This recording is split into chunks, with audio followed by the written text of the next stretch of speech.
കേരള ആഗോള നിക്ഷേപക ഉച്ചകോടിക്ക് തുടക്കമാകുന്നു. 2 ദിവസം നീണ്ടുനിൽക്കുന്ന ഉച്ചകോടിയിൽ വിദേശ പ്രതിനിധികൾ ഉൾപ്പെടെ 3000-ഓളം പേർ പങ്കെടുക്കും. മുഖ്യമന്ത്രി പിണറായി വിജയൻ അല്പസമയത്തിനകം ഉച്ചകോടി ഉദ്ഘാടനം ചെയ്യും. പരിപാടിയിലൂടെ ലോകം കേരളത്തെ നോക്കുകയാണെന്ന് മന്ത്രി പി രാജീവ്. വിവരങ്ങളുമായി സഹിൻ ആന്റണിയും ജോയ് മോൻ ജോസും ചേരുകയാണ്. ആദ്യം സഹിനിലേക്ക്. സഹിൻ, കേരളമാകെ ഉറ്റുനോക്കുന്നതാണ് ഈ ഉച്ചകോടി. ഏതൊക്കെ രാജ്യങ്ങളിൽ നിന്നുള്ള പ്രതിനിധികളാണ് പങ്കെടുക്കുന്നത്? ഒപ്പം സംസ്ഥാന സർക്കാരിന്റെ ഭാഗത്ത് നിന്ന് എന്തൊക്കെ പ്രഖ്യാപനങ്ങൾ ഈ ഉദ്ഘാടനത്തിൽ ഉണ്ടാകും എന്നാണ് കരുതുന്നത്?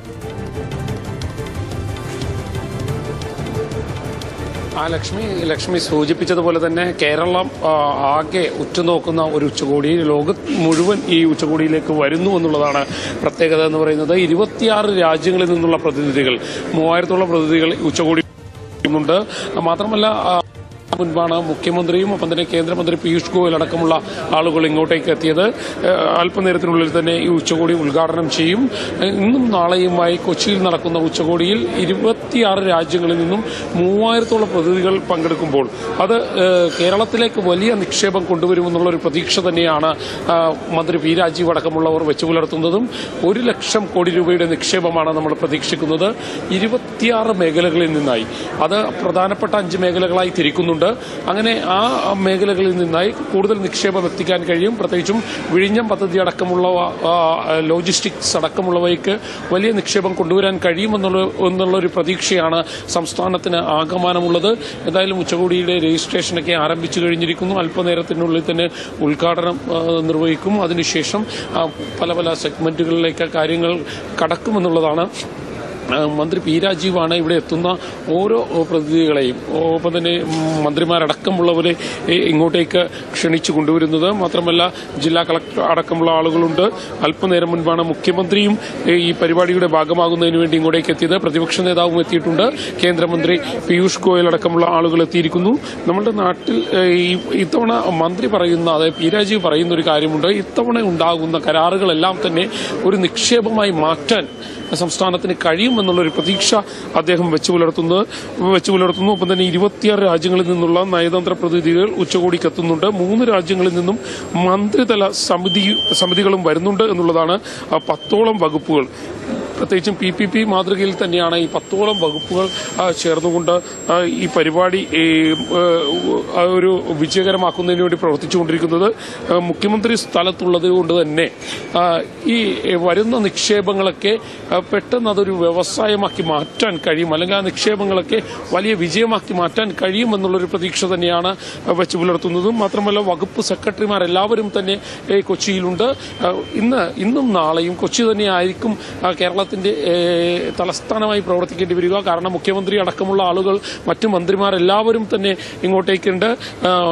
വലിയ ഒരു രാജ്യം മുഴുവൻ അല്ലെങ്കിൽ ലോകം മുഴുവൻ ഇങ്ങോട്ടേക്ക് ഉറ്റുനോക്കുന്നു എന്നുള്ളതാണ്. മുൻപ് നമുക്കറിയാവുന്നതുപോലെ തന്നെ ജിം അടക്കമുള്ള ഉച്ചകോടികൾ നടന്നിട്ടുണ്ട്. പക്ഷേ അതിന്റെ പല ഘട്ടങ്ങളിലും അന്നെല്ലാം നിയമം വലിയൊരു കുരുക്കായിരുന്നു നമ്മുടെ സംസ്ഥാനത്തെ സംബന്ധിച്ചിടത്തോളം. ആ കഴിഞ്ഞ ഇടത് സർക്കാരും ഒപ്പം ഈ നിലവിലെ ഇടത് സർക്കാരും ചേർന്ന് 20 നിയമങ്ങൾക്കാണ് കാര്യമായ ഭേദഗതി വരുത്തിയത്. അത് ലളിതമാക്കാൻ കഴിഞ്ഞിട്ടുണ്ട്. അതുകൊണ്ട് തന്നെ വരുന്ന ഇത്തരത്തിലുള്ള വ്യവസായങ്ങളെല്ലാം തന്നെ പെട്ടെന്ന് നടപ്പിലാക്കാൻ കഴിയുമെന്നുള്ളൊരു പ്രതീക്ഷ തന്നെയാണ് വെച്ചു പുലർത്തുന്നത്. എന്തായാലും ഉച്ചകോടി അല്പനേരത്തിനുള്ളിൽ തന്നെ ആരംഭിക്കും എന്നുള്ളതാണ്. ഒപ്പം തന്നെ ഞാൻ നേരത്തെ സൂചിപ്പിച്ചതുപോലെ തന്നെ നമ്മുടെ സംസ്ഥാനത്തെ അത് വലിയൊരു വ്യവസായ മേഖലയാക്കി മാറ്റുന്നതിന് വേണ്ട ആ നടപടികളാണ് സ്വീകരിച്ചുകൊണ്ടിരിക്കുന്നത്. നേരത്തെ തന്നെ മന്ത്രി പറഞ്ഞ ഒരു കാര്യമുണ്ട്.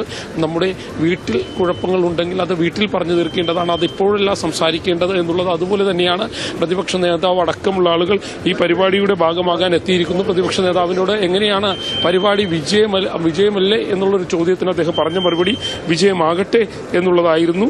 ഒപ്പം തന്നെ നേരത്തെ സൂചിപ്പിച്ചതുപോലെ തന്നെ രാജ്യത്തെ ഏറ്റവും വലിയ ഒരു കൺവെൻഷൻ സെന്റർ അത് നമ്മുടെ സംസ്ഥാനത്ത് നടപ്പിലാക്കുന്നതിന് വേണ്ടി ടാറ്റ അടക്കമുള്ള ഗ്രൂപ്പുകളുമായി സംസാരിച്ചു കഴിഞ്ഞിരിക്കുന്നു. അതിന്റെ നടപടികളുമായി മുന്നോട്ട് പോകുന്നു.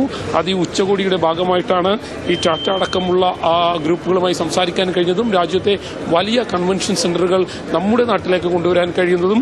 എന്തായാലും 26 രാജ്യങ്ങളൊക്കെ എടുത്ത് നോക്കുക. Albania, Australia, Bahrain, Bahrain, Bangladesh, France, Germany, Japan, Malaysia, മാലിദ്വീപ്, Morocco, Netherland, Norway, Oman, republic of Korea, അങ്ങനെ നിരവധി വിദേശ രാജ്യങ്ങൾ. ഈ വിദേശ രാജ്യങ്ങളിൽ നിന്നെല്ലാം പ്രതിനിധികൾ ഈ ഉച്ചകോടിയുടെ ഭാഗമാകുന്നു എന്നുള്ളതാണ്. ഒപ്പം തന്നെ ഞാൻ നേരത്തെ സൂചിപ്പിച്ചതുപോലെ 3000-ലധികം പ്രതിനിധികൾ അവരിങ്ങോട്ടേക്ക് ഈ ഉച്ചകോടിയുടെ ഭാഗമാകുമ്പോൾ സ്വാഭാവികമായും 1 ലക്ഷം കോടി രൂപയുടെ നിക്ഷേപം നമ്മുടെ നാട്ടിലേക്ക് എത്തിക്കാൻ കഴിയും എന്നുള്ള വലിയ മുൻ വർഷങ്ങളിലെ പോലെ ഒരു കരാറിലേക്ക് വന്നു കഴിഞ്ഞാൽ ആ കരാറ് നടപ്പിലാക്കുന്നതിന് കാലതാമസം ഉണ്ടാകില്ല. അത് മുഖ്യമന്ത്രി അടക്കമുള്ള ആളുകൾ ഇവിടെ ഉള്ളതുകൊണ്ട് തന്നെ എത്രയും വേഗത്തിൽ ആ കരാറ് നടപ്പിലാക്കാൻ കഴിയും. വകുപ്പ് സെക്രട്ടറിമാരുണ്ട്. 25 മേഖലകളെ, അത് 25 മേഖലകളിലുള്ള വ്യവസായങ്ങളെയും മറ്റ് നിക്ഷേപങ്ങളെയും എല്ലാം 5 വലിയ മേഖലകളാക്കി മാറ്റിക്കൊണ്ട് ആ രീതിയിലായിരിക്കും സംസാരങ്ങൾ മുന്നോട്ട് പോകുക. ഏത് വകുപ്പാണ് വരുന്നത് ആ വകുപ്പിലെ മന്ത്രിമാരും ഒപ്പം തന്നെ മുഖ്യമന്ത്രിയും ഇവിടെ ഉള്ളത് കൊണ്ട് തന്നെ വലിയ വിജയമാക്കി മാറ്റാൻ കഴിയും എന്നുള്ളൊരു പ്രതീക്ഷയാണ് മന്ത്രി പി രാജീവ് അടക്കമുള്ളവർ വെച്ചു പുലർത്തുന്നത്. ഇന്നും നാളെയുമായിട്ടായിരിക്കും ഈ ഉച്ചകോടി നടക്കുക. വ്യവസായ കേരളത്തിന്റെ ഭാവി നിർണ്ണയിക്കുന്ന 2 ദിവസമാണ് കൊച്ചിക്ക് ഇന്നും നാളെയും. നിക്ഷേപക ഉച്ചകോടി കൊച്ചിയിൽ നടക്കുന്നു. അല്പസമയത്തിനകം തന്നെ അതിന്റെ ഉദ്ഘാടനം നിർവഹിക്കപ്പെടും. അവിടെ ജോയ് മോൻ ജോസും ചേരുകയാണ്. ജോയ്, വിദേശ പ്രതിനിധികളടക്കം 3000-ഓളം പ്രതിനിധികൾ പങ്കെടുക്കുന്ന ഒരു ഉച്ചകോടിയാണ്. എന്തൊക്കെയാണ് അവിടുത്തെ ക്രമീകരണങ്ങൾ? എപ്പോഴേക്കും ഉദ്ഘാടനം അവിടെ തുടങ്ങും?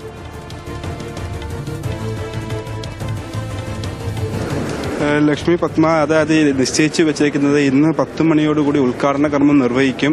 അതിനുശേഷം ഇതുപോലെ തന്നെ വിവിധ വിഷയങ്ങളിൽ വിവിധ മേഖലകളിലുള്ള ചർച്ചകൾ ഉൾപ്പെടെയുള്ള ഈ ചടങ്ങിന് ശേഷമുള്ള ചർച്ചകളും, അതായത് വിദേശ പ്രതിനിധികളും സംരംഭകരും ഉൾപ്പെടെ പങ്കെടുക്കുന്ന ചർച്ചകൾക്കും ഉൾപ്പെടെയാണ് ഇവിടെ തയ്യാറെടുപ്പുകൾ നടത്തിയിരുന്നത്. എന്നാൽ ഇപ്പോൾ തന്നെയാണ് ഇതുവരെയായിട്ട് മുഖ്യമന്ത്രി എത്തിയത്. അതായത് മുഖ്യമന്ത്രി എത്തിയ ഉടൻ തന്നെ ഇവിടുത്തെ ഉദ്ഘാടന ചടങ്ങ് നിർവഹിക്കും. അതിനുശേഷം എന്ന് പറഞ്ഞാൽ കേന്ദ്ര റോഡ് ഗതാഗത മന്ത്രി നിതിൻ ഗഡ്കരി, വാണിജ്യ വ്യവസായ മന്ത്രി പീയൂഷ് ഗോയൽ ഉൾപ്പെടെയുള്ളവരും ഈ ചടങ്ങിൽ പങ്കെടുക്കുന്നുണ്ട്. അതുപോലെ തന്നെ മറ്റൊരു പ്രധാനപ്പെട്ട കാര്യം എന്ന് വെച്ച് കഴിഞ്ഞാൽ Sharjah, Abu Dhabi, Dubai, Swiss, Qatar chamber of commerce ഉൾപ്പെടെയുള്ള പ്രതിനിധികളും ഈ ആഗോള നിക്ഷേപ ഉച്ചകോടിയിൽ പങ്കെടുക്കുന്നുണ്ട്. അതുപോലെ തന്നെ വിവിധ വിഷയങ്ങൾ, അതായത് AI തുറമുഖം, പരമ്പരാഗത സുസ്ഥിരത വികസനം, സമുദ്രോത്പാദന, ഓട്ടോമോട്ടീവ്, റബ്ബർ, IT, ടൂറിസം തുടങ്ങിയ മേഖലകളിലും ഉൾപ്പെടെ ചർച്ചകൾ ഉൾപ്പെടെ ഈ ഉച്ചകോടിയിൽ ചർച്ചകൾ നടത്തും.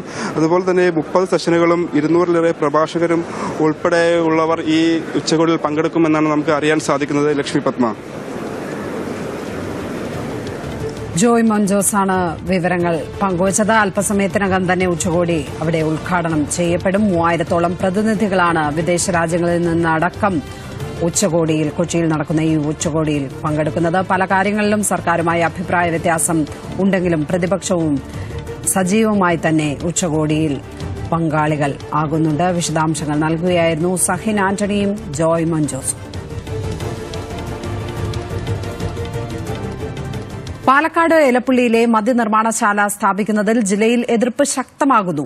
മദ്യക്കമ്പനിക്ക് അനുമതി നൽകിയതിന് എതിരെ